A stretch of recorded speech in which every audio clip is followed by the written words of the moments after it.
Welcome everybody, and thank you for joining us this evening for another edition of the Patient and Family Education Sessions brought to you by MRV.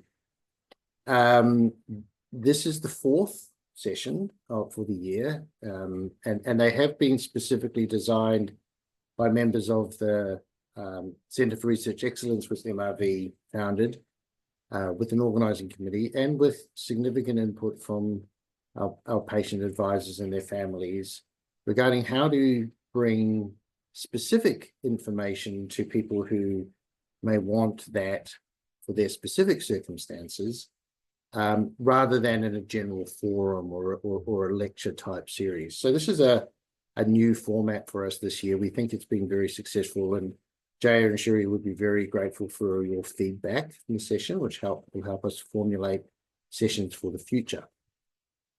So my name's Dave Ritchie. I'm a bone marrow transplant physician and hematologist.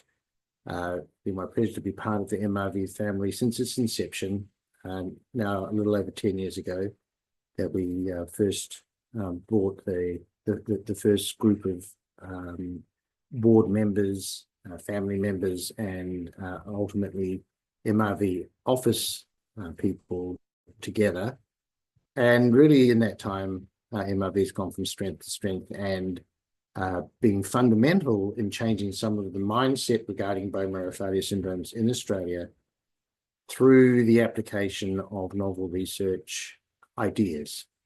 And we're going to hear about two of those tonight. As I said, this is the fourth edition of what I think has been a very successful series of presentations, and we hope to be able to continue in some format going forward. Of course, we're all hugely grateful for the opportunity to live and work in such a wonderful country, that being Australia. I'm in Melbourne, as I'm sure many of you are as well.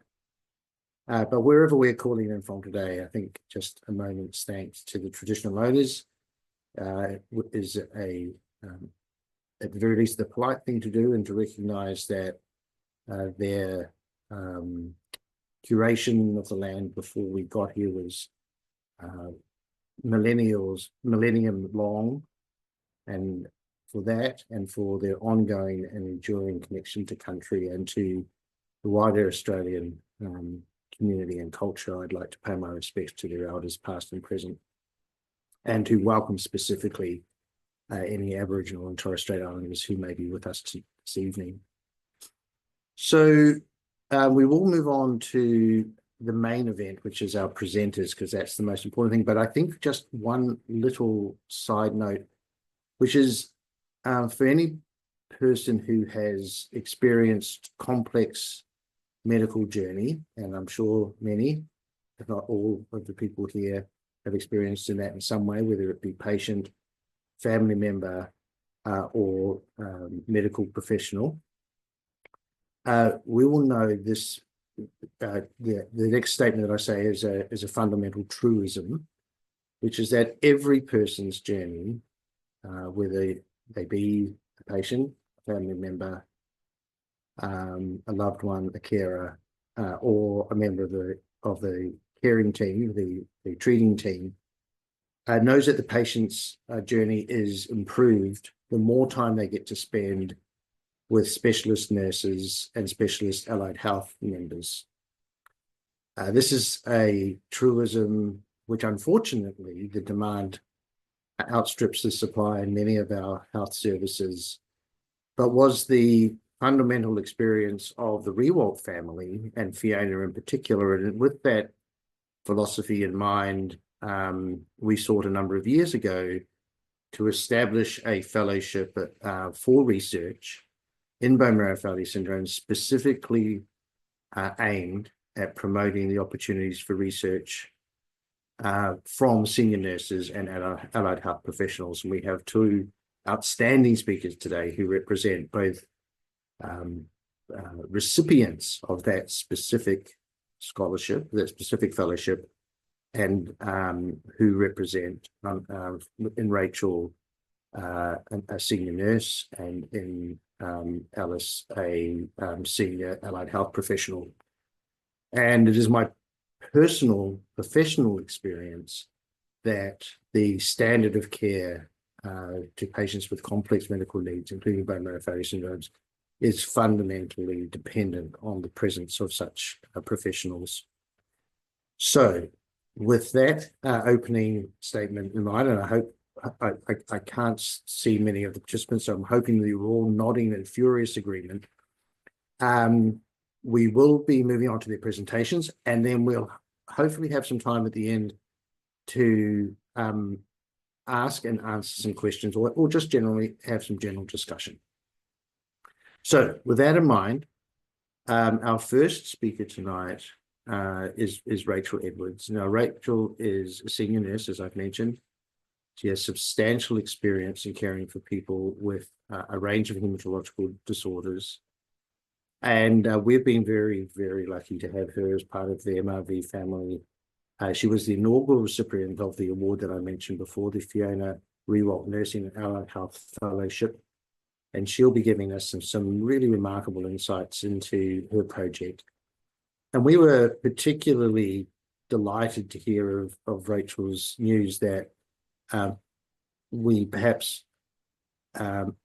allowed her to extend her research, and the value of that was so obvious that she's managed to subsequently go on and undertake PhD studies through the University of Queensland of Technology. So we're really delighted to hear that she's going to continue on in her research work. So the topic of her presentation tonight is literally improving capability and capacity of nursing staff. See my previous comments about the incredible and integral role that nursing staff have in our patients' care to assess and manage young people with symptoms associated with acquired and inherited bone marrow failure syndromes. So with that, Rachel, welcome. Thank you for all of your bits, and the floor is yours. Thanks very much. Thanks so much, David. It's really a privilege to be asked to come and share a little bit about my project with you tonight. Thank you for that warm introduction. I am a PhD candidate at QUT, and I'm going to share with you my project and some of the outcomes so far, if I can get this to do its thing. So just before we get started, we're talking about bone marrow transplant tonight. So I wanted to ask you, well, first of all, what is bone marrow transplant? And so the first thing I thought I could just briefly touch on is what is bone marrow. That might help us understand this treatment modality. So bone marrow is this soft, spongy material in the center of most of the body's long bones, and it works like a blood cell factory, constantly making new blood cells, which then these blood cells can develop into mature blood cells that circulate in our body. So it can create the red blood cells, which carry oxygen around the body, the platelets, which help with clotting, and the white cells which help fight infection.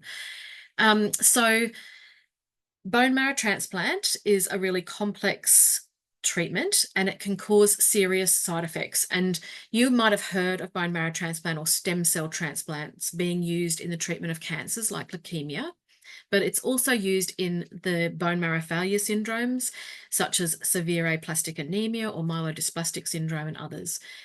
So this type of transplant is called an allogeneic transplant, and it replaces the diseased or non-functioning bone marrow with a new one to cure or halt the disease process. So the first step in an allogeneic transplant is to find a suitable donor, and part of that is doing a bunch of pre-transplant testing and evaluation to make sure that your child is a good candidate for a transplant. And once you've secured a new marrow source, the treating team creates a protocol, a treatment protocol, which guides the team every step of the way with supportive care drug regimes and all the management plans for infective or transplant-related complications. When you then the admission date is set for transplant, and it's locked in. Your child gets admitted to the hospital, and the conditioning regime begins. You can see it here in the days of transplant before the transplant day. This conditioning regime can be anywhere from 2 to 5, sometimes even up to 7 or more days. And conditioning is a process that involves using high doses of chemotherapy and sometimes total body irradiation to make space in the bone marrow for the new marrow to come. And then we hit transplant day, which is a huge day, day 0. It's a bit of an anticlimax, though, in the real world, where the infusion of the new marrow happens. It's kind of like a blood transfusion. Some people have this picture of it being this big surgical procedure where bones get cut and transplanted, but that's not how it works. The infused bone marrow cells travel around the body and back into the bone marrow space, and they start growing and dividing and making healthy blood cells. And from this new marrow, this new healthy blood comes out into the body and circulates around in your blood. And this is a process called engraftment, when we start seeing the donor marrow engrafting and producing its own blood supply in the body. This obviously causes lots of side effects, and patients can experience lots of issues during this time. And from that day 0 sort of right through to engraftment and beyond. And those sorts of side effects are things like nausea and vomiting, mouth ulcers, diarrhea, pain, loss of hair. And it's also a time when the patient's immune system is very, very compromised, and they're at risk of bacterial, viral, and fungal infections. And so in between the infusion of bone marrow cells and engraftment, we have to really carefully monitor and care for children. That's done by the nursing staff and the medical staff to manage these side effects and prevent infection. Transplant services, although I've mentioned doctors and nurses, they are made up of multidisciplinary teams. And this ensures that patients and families are supported throughout the process. And these teams are made up of the specialist nurses and specialist doctors, but also a range of allied health services. And that can be anywhere from, all of our patients will have an occupational therapist who help them with procedural pain and managing any procedures that they've got to have done. Social workers help the families with all financial and practical issues. Welfare does that as well. We have pharmacists, dietitians, and then we have other services that we can refer to: physios, music therapy, and psychology services. Teachers are integral in this support as well. The ability for children to maintain their schooling is varied during transplant depending on their condition, but we definitely try and embed that hospital school service as much as possible. And then we've got this group of specialist consultants that we can refer to if there are complications such as like cardiac or endocrine complications along the way. We can refer out and bring them in on the treatment. So in saying that, bone marrow transplant services also fall under the international and national accreditation processes. And so every transplant centre around Australia has to meet these requirements to be able to offer this service to patients. And transplant services operate mostly out of metropolitan big cancer centres in the city. So that means that if you're a family in a regional or remote area, you have to come and relocate for the duration of that treatment, which can be many weeks to months. So the background to my study really is that, like I mentioned already, bone marrow transplants are a really intense treatment that aims to cure, but it comes at a great cost, including extensive hospitalisation from anywhere from 4 to 6 or more weeks, significant physical and psychological symptoms, symptom distress and disruption to daily life. And young people undergoing transplant have really complex healthcare needs. They require extensive supportive care, timely nursing assessment, and effective management of symptoms. And we know already from some early studies that symptom burden in transplant is very high. Young people have reported experiencing anywhere between 8 and up to 13 different symptoms, anywhere between that transplant day and week 4 of their transplant. It's a lot of symptoms. And whilst we do have clinical practice guidelines for some symptom management, and we've got validated tools for some symptom assessments, these tools are not well integrated into practice. And so the risk is that young people might be experiencing high symptoms that are not recognised and poorly managed. So this area study is not well explored. There's only been a handful of research done in this area in transplant in the acute admission. And whilst those studies, have explored some symptoms, they've only looked at it on a couple of time points in that transplant process. My work is also bouncing off some work that's been done in Australia with the use of patient-reported outcome measures, looking at symptom burdens and overcoming barriers to implementing PROMs in practice. So the aims of my study were to basically, the overall aim is to reduce symptom burden and improve the quality of life in young people treated with transplant. And to do that, there's two parts to my study. One is to support the nurses who look after them to improve their knowledge, attitudes, and behaviours around symptom assessment and management. And the second part is to explore the concept of these patient-reported outcome measures. They're a screening tool for symptoms, and see if that's feasible and acceptable and sustainable for families in the transplant acute phase. So what are patient-reported outcome measures? They are basically screening tools that are designed to capture a patient's experience and their voice. And they help bridge the gap between patients' lived experience and the clinician's understanding of their symptom burden. And it makes it easier for clinicians and patients to communicate and manage distressing symptoms. There's a lot of evidence around the use of these in practice. However, in pediatrics, it's just very, very new practice to have these types of tools coming in. And in bone marrow transplant, there's only a couple of studies that are looking at it in the world. We don't know what the ideal frequency of using these tools is. We don't know how acceptable it is to use them on a daily basis. The previous studies have looked at capturing them only in between 3 and 5 points during that transplant process. So that was part of my study, was to find out what was acceptable. And I chose the SPEEDY tool, which is developed in North America. And the reason that I chose it is because it's been validated for use in children between the ages of 2 and 18.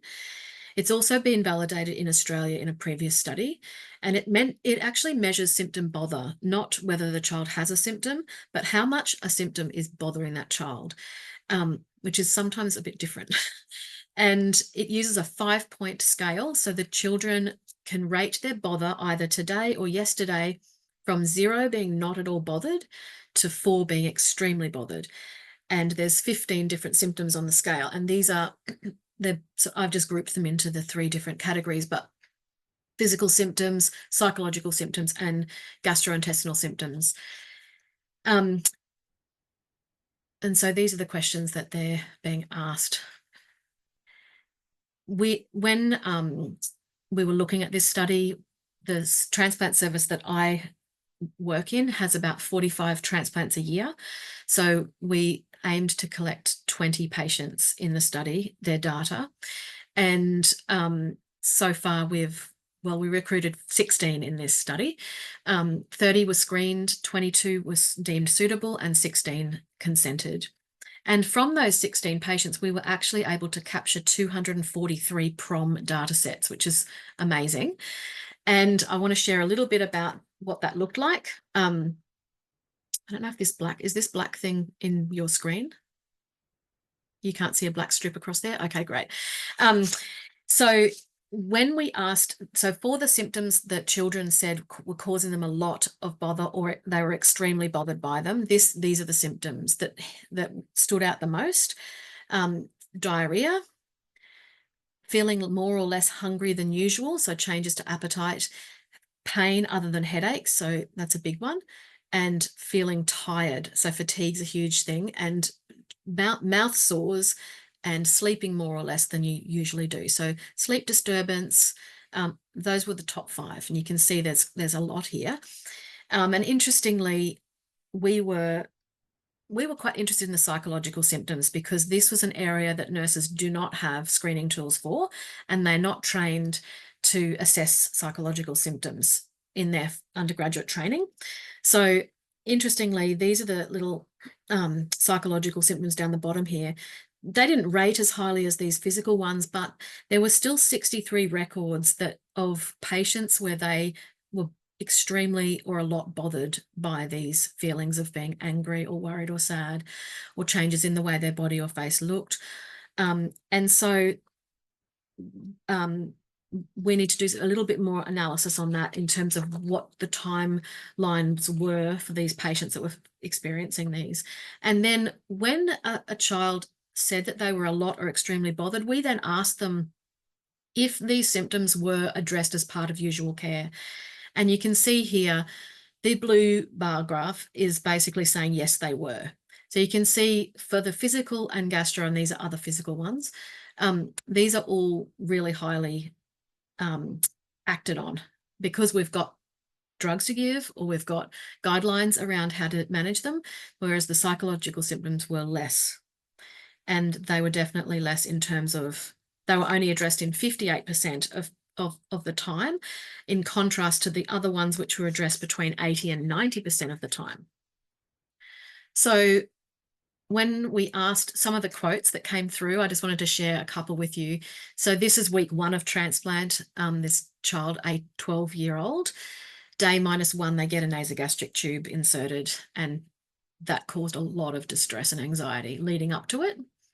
And then this 15-year-old said feeling gross, vomiting and tummy pains. That was day +5. Second week of transplant, this 13-year-old, 9 days post-infusion, very sad today, started losing his hair, very worried about how he's looking with no hair, and asked the nurse to stop the medication that was taking his hair out, and didn't want his hair washed because he was worried it was going to fall out. And the parent here also showing distress, his hair continuously falls out. It's upsetting me. I keep brushing it, but it doesn't stop. And then week 3, very sore feet. This was pain, really. Probably the first time I've seen him feel like he's in a lot of pain. This was the parent of a 13-year-old. And this is another 13-year-old missing home today. So we jumped on Google Earth and Maps to search for our house, and it made him feel better. For the rest of the afternoon, he was on Google Maps going all around the world. So week 4 of transplant, this is when children are in grafting and they've got graft versus host disease, which is another complication. Lots of diarrhea every 30 to 40 minutes, lots of pain that the very strong painkillers aren't working. This patient, 14-year-old, is very bored. He needs something to do. And then this 14-year-old had ulcers in her bottom. It was very, very painful. So a very mixed experience for patients, but there's going to be a lot of really great analysis of that work done and some more exploring of that work through interviews. So the second part of my study was a nursing intervention. We were hoping to get 50 nurses involved in this intervention, and it was to explore their learning needs and develop a focused education tool to support any gaps that were identified. So there were 36, we did a survey to start with, 36 people responded, and when we asked them what symptoms they routinely assessed, these were the ones that they routinely assessed, or because we've got assessment tools, physical ones and GI, that's gastrointestinal symptoms. Psychological, you can see, is quite low. So then we asked them about their level of skill and knowledge, and this is just broken into those 3 groups: psychological, physical, and gastrointestinal. So that's all the nausea and vomiting stuff. And you can see psychological, again, is the lowest. And in terms of having no confidence or being slightly confident, it's the highest. So it became this obvious target for our training. This was knowledge of psychological symptoms, expert or advanced knowledge or no knowledge, and then confidence in managing psychological symptoms. Again, in comparison to the others, it's definitely lower. So this kind of gave us the impetus, well, me, the idea to really target psychological support in terms of managing distress from symptoms, which can cover lots of symptoms, not just the psychological ones. And So we basically, there was an initial focus groups, which were with staff to identify their preferred learning styles, how they wanted to receive this education, and any key priorities that they felt they needed in terms of education. And then there was the development of the resource itself and I did that in collaboration with psychology services at the hospital. And we ran a pilot workshop in 2022. And then after that, and the results of the survey, we adapted that workshop and we implemented it in 2023 and 2024. So we have trained 130 nurses, and we've had 10 workshops now across the 2 years, and we've evaluated these workshops pre and post. And following the workshops, from a sustainability point of view, they're quite resource intense. We decided to create an online resource. So that was a bit of an extension of my project, but it was really exciting because we engaged a young adult, a teenager from one of the high schools who was our actor and our videographer, and we designed this online training program, which is now available on our statewide e-learning platform. And we're evaluating that. It was only released in March this year, so that's really exciting. When we did our evaluation, this was the breakdown of staff. Most of the staff, in fact, a big chunk of them, 40% of them, had more than 10 years of experience, which is really interesting when you see the results. And actually, this is sort of the over 5 years was 65% of the staff. And this was in their confidence in assessing children for symptoms. These are the psychological ones. So this is pre-training and this is post-training. So you can see that across all of these symptoms, there was an increase in their confidence in assessing children for symptoms. And then the same with their knowledge across all of the symptoms. We saw a great improvement in their confidence, and this is their confidence. So we checked knowledge, skills, and confidence. And I mentioned earlier, we've had 130 participants so far across the workshops, and the workshops overall have been well evaluated between 84 and 94 ratings of extremely valuable or valuable. And the e-learning course, this is also the workshop. These are the extremely valuable and valuables. You can see that across there. The e-learning course was implemented in March of this year. 51 participants have been through that course, and 87% of them have rated it as helpful or very helpful, and 100% of participants have said they're likely or extremely likely to use these skills in interactions with patients. These are a couple of the participant comments about the workshop and the e-learning course.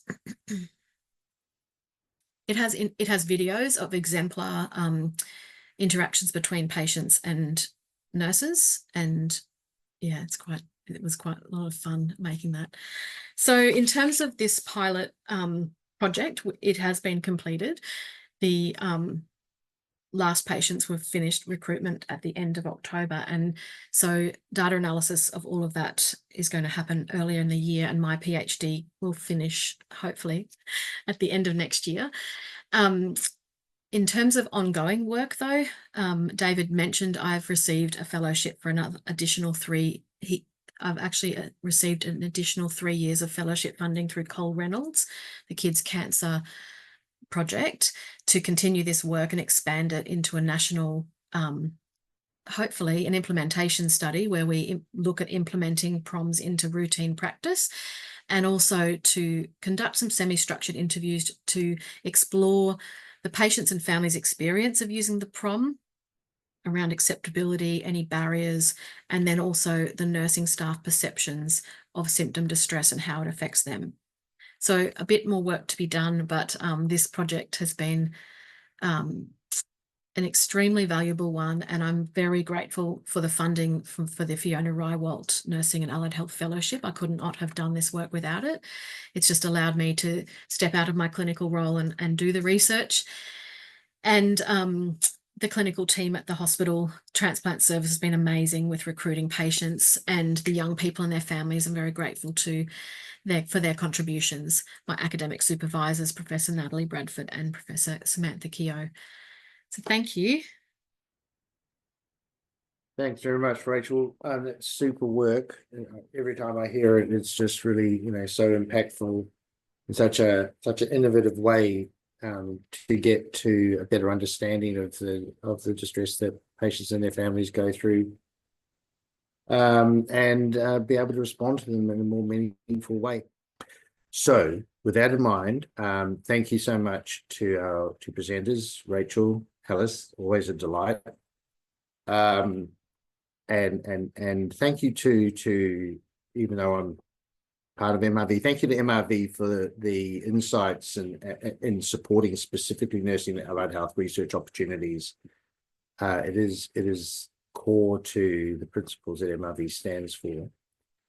Thanks also to Jaya, Cherie, and Zoe for joining us in their evening from the office and keeping the wheels of the whole process moving forward. And we really do want to see these sorts of forums maybe slightly changed in format or content, but we really do want to see these types of forums perpetuated in the future. So if you can give us your feedback, please do.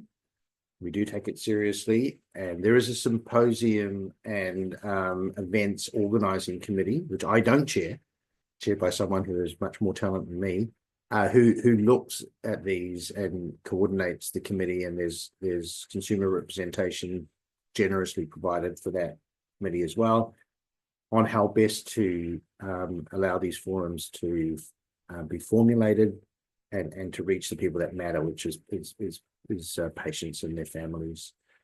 So thanks everyone for your time, and have a good evening, and we hope to see you in a meeting in the future. Thanks very much.